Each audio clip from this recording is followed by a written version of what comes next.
Even with the amazing cast of characters that Attack on Titan has to offer, with all of them evolving beautifully over the course of the series, Armin stands out among them.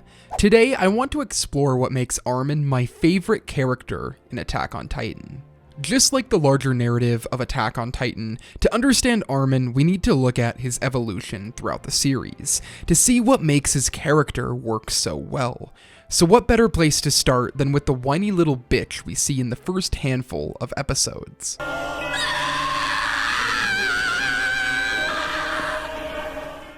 Armin's introduction shows him getting bullied by some neighborhood kids because of his ramblings about going beyond the walls. Armin and Mikasa then come to his aid and get the bullies to run away. This scene establishes two important things right away. First, Armin is physically weaker than Eren and Mikasa, and secondly, Armin has an interest in what lies beyond the walls. Even as a kid, Armin has had one dream: to escape the walls. But like many of us, he does not have the physical gifts to truly pursue that dream. Armin believes he lacks the skill to become a great soldier because of his physical abilities. In a world where soldiers need to be able to kill dozens of titans, Armin seems to provide little value. Armin's inner struggle to find his worth as a soldier drives his development through the first season. This is where I disagree with many of the larger perceptions and criticisms of the first season of Attack on Titan.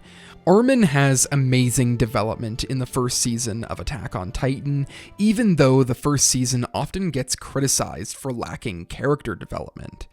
Armin develops throughout the first season into an invaluable member of the Scouts. When we first meet Armin, he has a big dream, but is unable to back it up on the battlefield. In the 5th episode, in one of the most iconic moments in the show, Armin's life is saved at the cost of Eren's, and this breaks Armin. Armin will live the rest of his life knowing that if he was a stronger soldier, then his best friend wouldn't have died. If he had died instead of Eren, humanity would have been better for it. Some clever foreshadowing here for much later in the series, but it is critical for Armin to find his footing early in the show. Even with Eren's return to the narrative, the impact of his death still changes Armin at his core.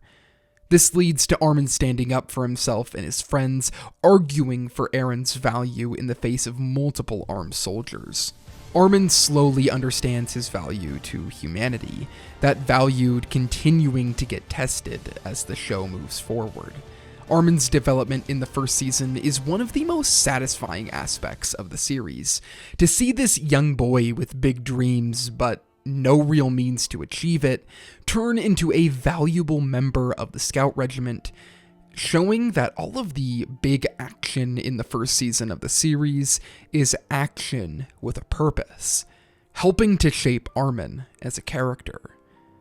In the female Titan arc at the end of Season 1, Armin mentions multiple times that we must rise to the level of monsters in order to beat them.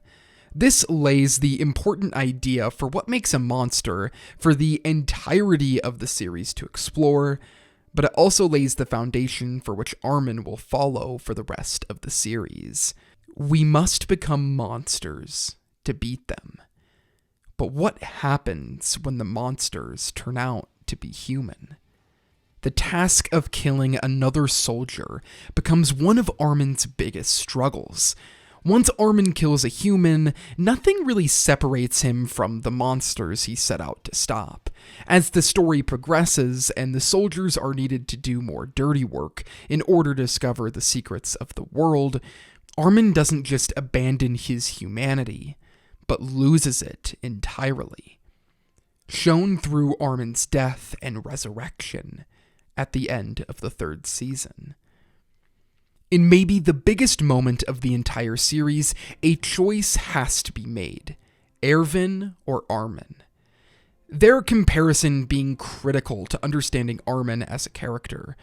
Both are incredibly smart individuals and are skilled at tactical strategy. Both of these characters have been curious about what lies beyond the walls since a young age and are missing their families. Before they die, Armin and Erwin sacrifice their lives, leaving the fate of humanity up to their closest friends, with the one difference being Erwin's confidence and Armin's indecisiveness. Armin is chosen to live and Erwin to die, leaving Armin with a monumental burden for the rest of his life. Armin must fill the role that Erwin left behind. Armin must carry out what Erwin wanted to achieve. Looking at the bigger picture, surely humanity would have been better off with Erwin instead of Armin. For the second time, Armin is chosen to live instead of another. It is hard to even come to terms with the burden that Armin has. At the start of the series, Armin's goal was individualistic. He wanted to make it to the sea for himself. But now everything has changed. When he makes it to the sea and understands Aaron's reluctance to celebrate, Armin knows that his burden is not yet released. Erwin died so he could live. Armin will have to make good on that promise, which leads me to the final stage of his development in the manga. For this section of the video, I will be discussing spoilers for the manga up until chapter 133, so if you don't want to be spoiled, skip to the time on screen.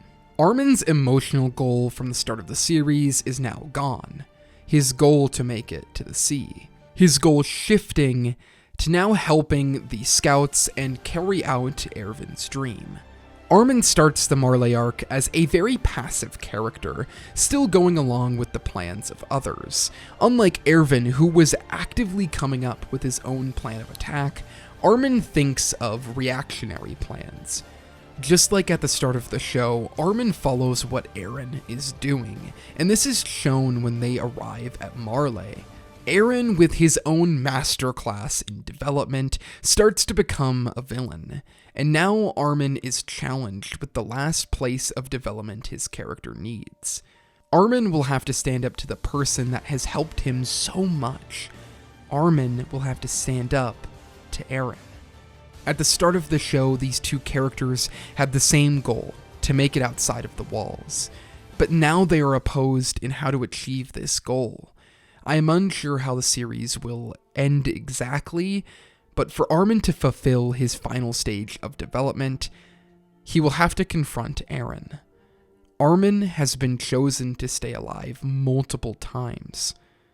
Armin may be the only one who can stand up to the monstrosity of Eren Yeager. Armin will have to overcome his insecurity and stop his best friend.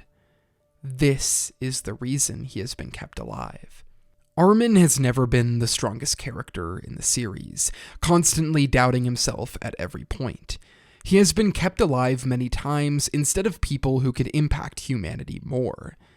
Even though Armin is incredibly smart, someone like Erwin or Hanji are arguably more valuable.